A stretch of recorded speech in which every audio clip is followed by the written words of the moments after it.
Welcome back to CFB Nation. I am your host, Nino Brown, and you know the deal. I got my guy, Mr. Get It Done, Mr. D now. He's had a long weekend. He's finally Yes. home and safe. But when you see us two gentlemen on the screen, you know the deal.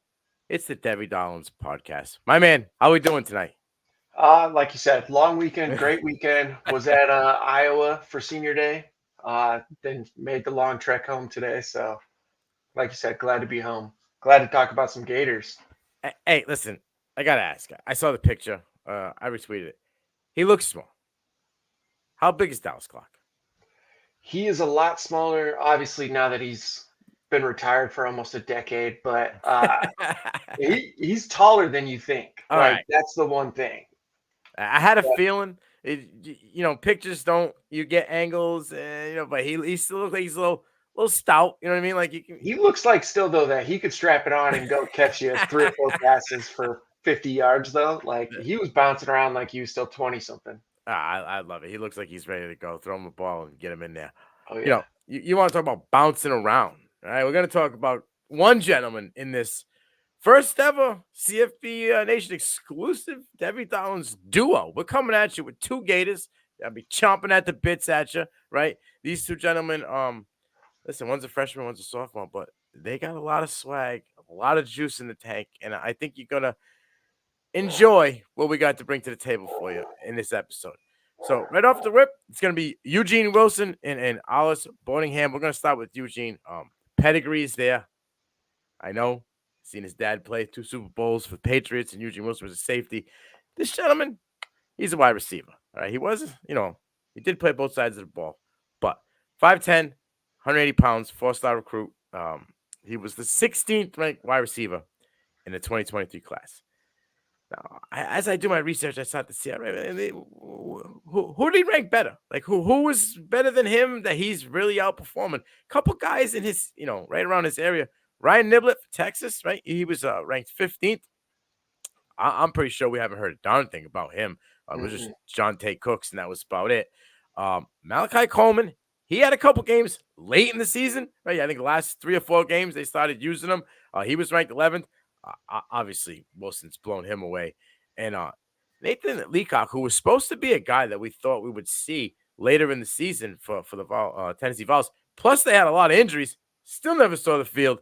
So, needless to say, I'm pretty sure Wilson has surpassed a lot of the gentlemen around him or above him in this class. Tell me a little bit. Yeah, so he went to Gaither High School in Tampa, Florida. He played DB and wide receiver. I'm sure his dad Yeah, coached him up a little bit for yeah, that DB aspect. My favorite part about him, also ran track, ran the 1 and 200, 100 super fast, 11.3, and 200 again super fast, 22.85. Those are pretty elite numbers for a high school track person. yeah. I leave the numbers in the track for you because I know, like, you check the box there. So if he's not, if he's slow, you're gonna tell me. I go by what they say. I know you ran it. And you were in that group, so it's always nice to hear from a man who's in it himself. But yeah, he looks super fast. And he looks like he's super fast with just ease. Like it doesn't even look like it's a struggle for him to move around at all. Um, so let's talk a little bit about at Gaither High School, 2021. Played a full season, 11 games, had 62 receptions, 925 yards, 7 touchdowns. Almost 15 yards per catch, was 14.9. All right. Now, in his senior year, he played. Then he had a broken collarbone. Managed to come back and finish off the year. 7 games, 40 receptions. Right. Listen, 40 receptions, 764 yards. The year before, he had 62 for 925. So 22 less than he's like 100 something right there behind him. So he was boogieing. Had 11 touchdowns. That's 19 yards per catch. He also had 6 solo tackles, a pass breakup, and 5 interceptions in 7 games. You want to talk about being a dog, right? Dino, come on. Give me some numbers for career-wise, because this kid, he just alpha, right? Oh yeah. So his junior year started on both sides, DB and wide receiver, and then career-wise, 61 total tackles, 9 pass breakups, 12 interceptions, 476 return yards on special teams, And get this, 1 year in his senior season, he had a game where he had 243 yards receiving, 3 touchdowns, and a pick six. Did you say 243 yards receiving? 243 yards receiving and 3 touchdowns. Like, that's Chef, video game numbers. Chef Eugene, he's out there cooking everybody. Holy cow. Like, listen, I'm going to go out there and put up career numbers, but you guys combined probably wouldn't get in a game. Yeah. And then I'm going to take one to the crib as well on defense, just for shits and giggles, just to rub it in a little bit more, right? Right. Yeah. You want to talk pedigree, man. I mean, you got it. That kid's definitely got some pedigree.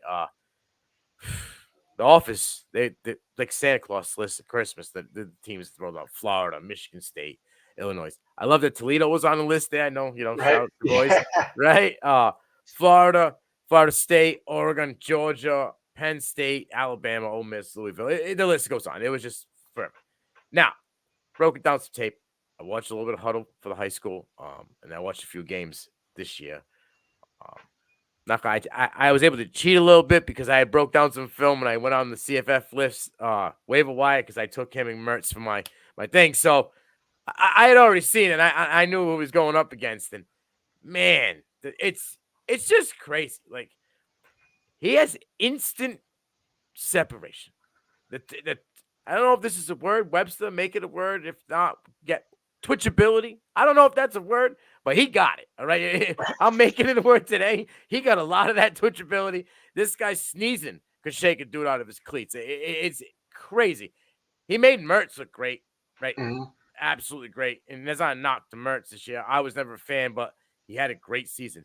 He's got speed, and it just jumps off the screen. Like we said earlier, it's super easy, super twitchy, slippery, right? Like this guy can get into a pack of like 2 DBs and linebacker and somehow skate through it untouched. And next thing you know, it's like a cartoon. Poof, cloud of smoke, 3 defenders on the ground, and there goes Wilson up the line or right up the middle for another 25, 30 yards. The zig and the zag get lost. People are going to say probably has to work on his route running. I'm going to call him a freestyle route runner. All right? Like, Yeah. On the fly type guy, can adjust. May not be your typical route, but he can stick a foot in the ground. He can shake a dude. He stays true to his craft. You know what I mean? A lot like Jalen Hyatt for Tennessee last year. A lot of his routes were freestyle. Yeah, all right. I'm with that. I don't know if I'm going to say my guy. I mean, I would have put him at the same. Okay, yeah. Because Wilson, I think, makes his own separation. It wasn't schemed up. And yeah. Hey, you're in a great scheme. It is what it is. But I think Wilson's got a little bit more talent in his bag. Tell me what you saw on the screen. Yeah. So elite hands, super soft, never an issue drops wise. His vision, with his freestyle routes, when he's in open field, he's gonna make you look silly. Just a playmaker. Again, super athletic. Goes back to the track background. Mm-hmm. His field awareness is top notch. Can find a open hole. Isn't afraid to sit down when he's in that window.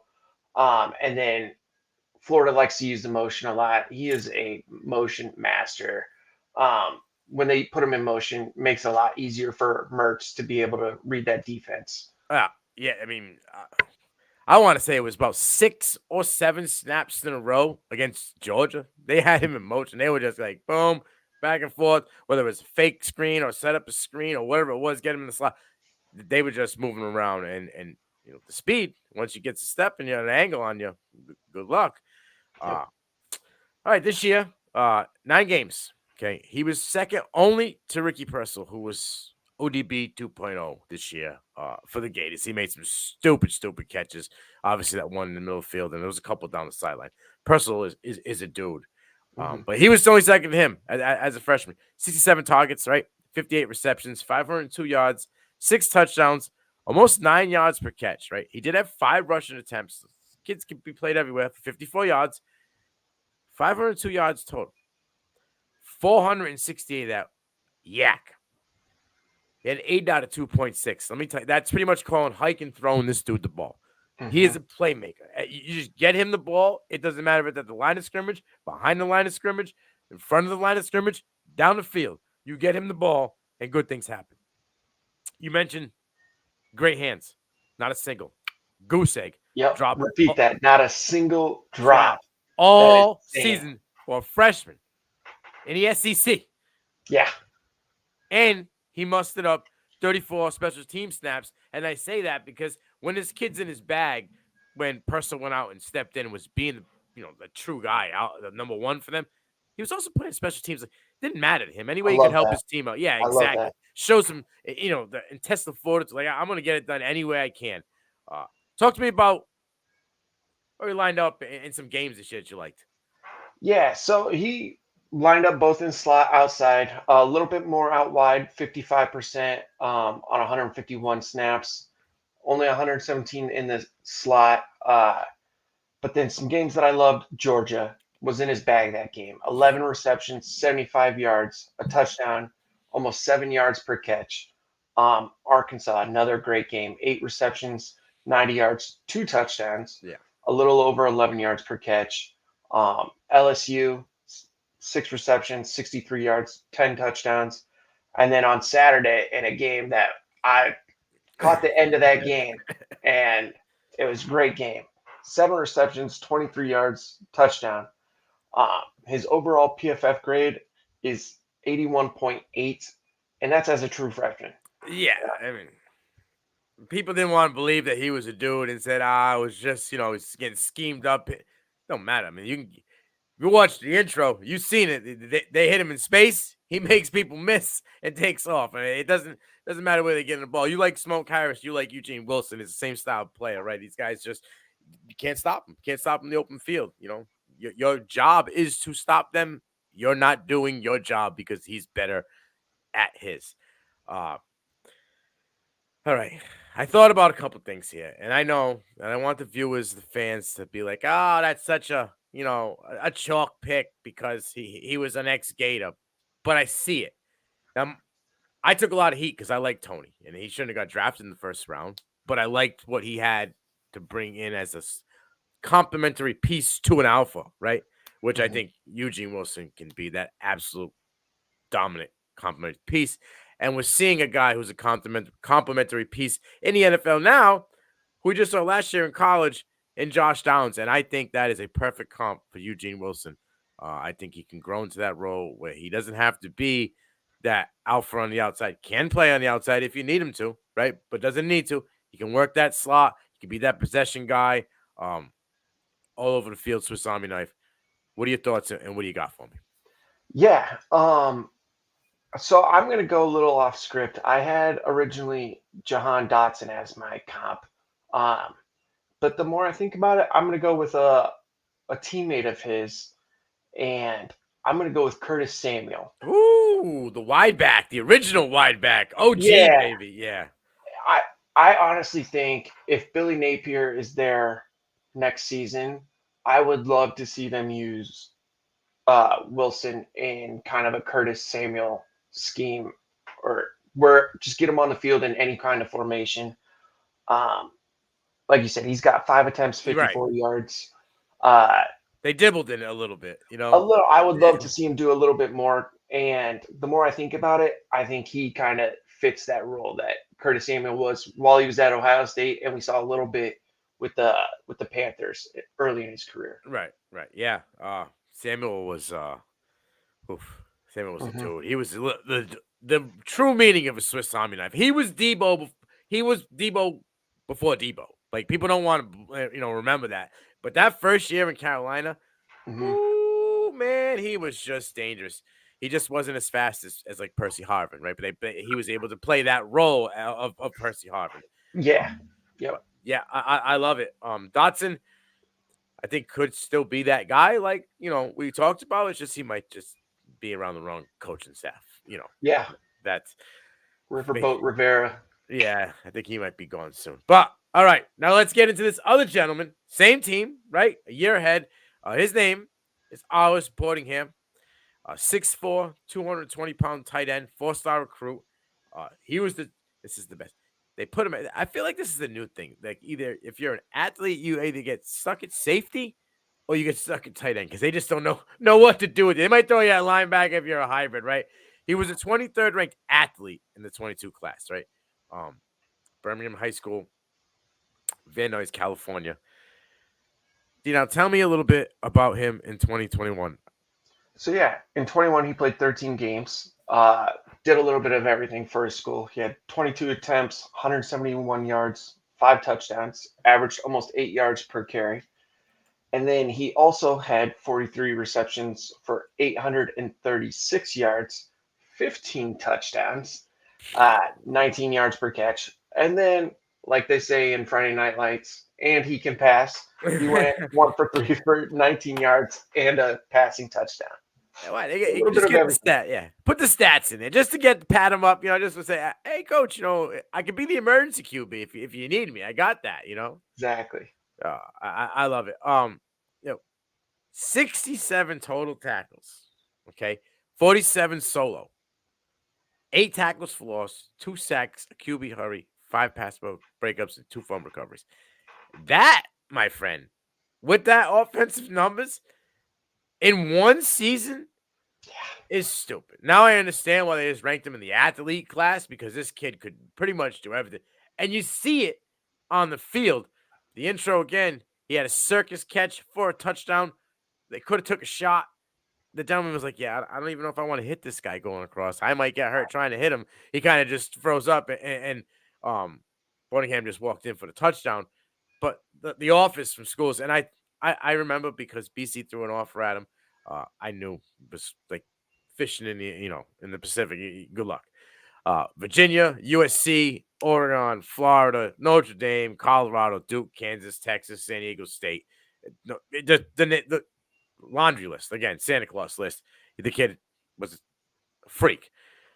Speak about freaks. This is what jumped off the screen to me. He's a freak athlete. Great hands. Physical at the point of contact, whether it's after the catch, at the line of scrimmage. It don't matter. This kid's got that juice. Kind of wants the smoke, it seems like. Doesn't have that like crazy top end speed where he's gonna blow you away, but he got good enough speed. Make room, get in the open field, kind of pull away a little bit, enough to where he can add chunks of yardage. You saw the size, right? We mentioned it already. 6'4". Good catch radius. And he's a contested catch dude. His win rate is through the roof. What did you like about him? What did you see? Yeah, first thing I noticed is how versatile he is. He can line up anywhere on the field. Almost 30% in the slot, 16% out wide, and then 52, almost 53% in line. Yeah. And for his, I don't want to say small frame, but he's a little lighter for the tight end position. Right. He's a great blocker, though. 0 sacks allowed, only 2 quarterback hurries, and then 5 out of 8 games, he finished with a 66 plus PFF grade in pass pro. I love when tight ends can be physical, pass blocking when need to be, not just catching. I would love for somebody in the chat or someone in the comments later on when you watch it, drop it. I bet I'm willing to say that he's probably got better pass pro numbers than a gentleman coming out of Florida that we all love. Hasn't lived up to the hype, and Kyle Pitts. Kyle Pitts is an athletic freak. I'm pretty sure Arlis staying home and blocking might be able to body Kyle Pitts in that department. I think this is a guy that it's early. Okay, he's only a sophomore. Got a couple more years. I want to see a little more, but he's growing into it this year. This is a dude that NFL GMs and offensive coordinators are looking at him because of everything they can do. You know what I mean? Like, guy who can stay home. Look at Travis Kelce, right? I'm not comparing him. I'm just saying the style of play. Guy who can block, slide off the play. He's figured it out, right? Get credit, he has Pat Mahomes.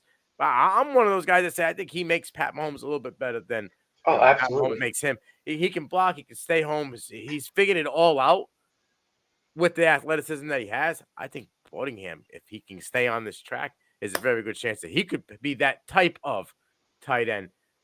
Or who knows? In the end, he could be one of those wide receivers converted at the end, like they're trying to figure out with Nicholas Hobble. Is he going to be an outside threat? Is he going to be a tight end? They don't know. This kid, whatever it is, he's a threat on the field, and that's all that matters for the Gators. Speaking of the Gators, 11 games, 26 receptions, 289 yards, 4 touchdowns, 11 yards per catch. Now, the numbers are small, and it says 11. He really didn't come on, and I want to say, until like week 5 or 6 where they started to use him. I think Ricky Purcell went down, and it started to like, okay, we're gonna start seeing what we got and who's there.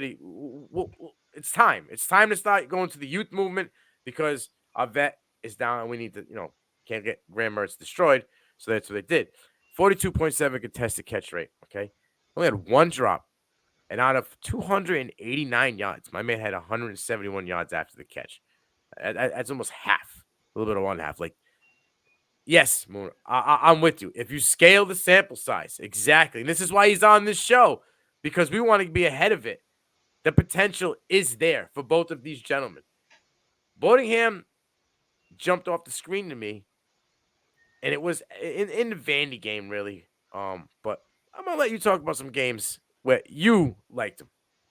Yeah. So first game versus Charlotte, small sample size, but he made the most of it. Right. 2 receptions, 31 yards, a touchdown, a little over 15 yards per catch.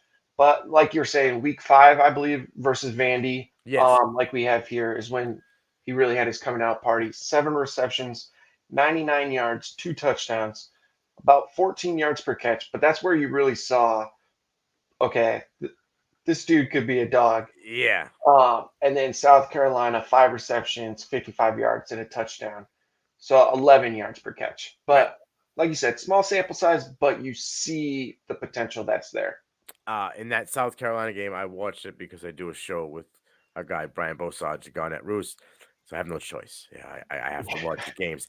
They had this guy in a role similar to a Gamecock last year that I think we're going to speak about, where he was lining up all over the field. They were like kind of designing screens to him. The touchdown he scored, he lined up. I think he was in line on the left side, brought him in motion, faked it to the running back. Next thing you know, it's pop up, boom, they hit him. It was acrobatic. He had tipped it to himself and scored, but it was like even on that drive, they were trying to get him in different scenarios just to get him the ball. So like as much as everyone wants to hate Napier, he knows that he has some young talent, and he tried to get them the ball. And man, he got the best out of Graham Mertz that I've seen in my whole Oh, time yeah. watching him. So don't hate Billy too much. Just the powers that be might hate him a little more than everybody else does. It's that time again. We get to play at comps, and we mentioned Kyle Pitts, and that's chalk. Get it off. We're not gonna go that route, okay? I got 2 comps. I kind of alluded to it a little bit before. There's Jaheim Bell, the ex-Gamecock. I feel like that for the role that he can be, the versatility, right? Really see him carry the ball too many times, but he had carried the ball in high school. Bell last year was like super weird how he had like 400 rush yards or something. I don't know. They just showed his versatility, right?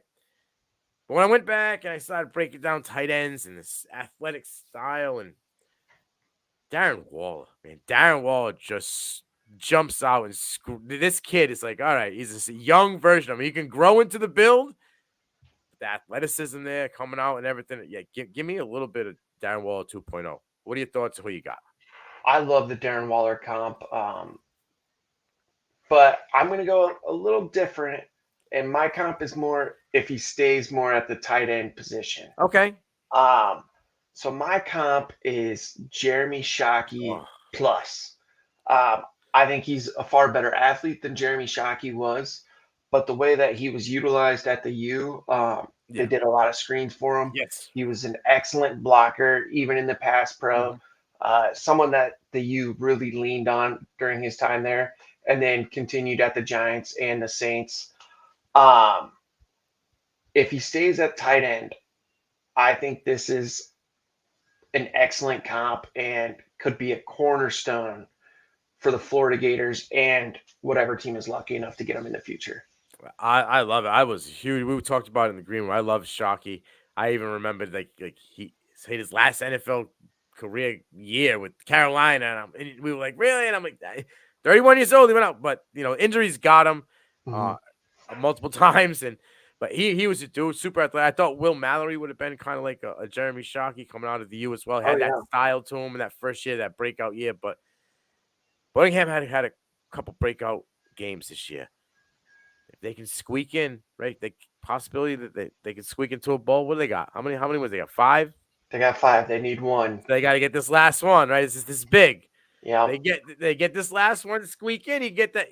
These usually these freshmen in these last games or in the bowl game, they kind of get scripted in and play, right? Like, all right, Mhm. let's see what we got. So who knows? When you tune on that tube on Saturday and you're watching the Gators, these two gentlemen could be the gentlemen going off because we believe in the pedigree and the prospect in the Devy Dollins podcast.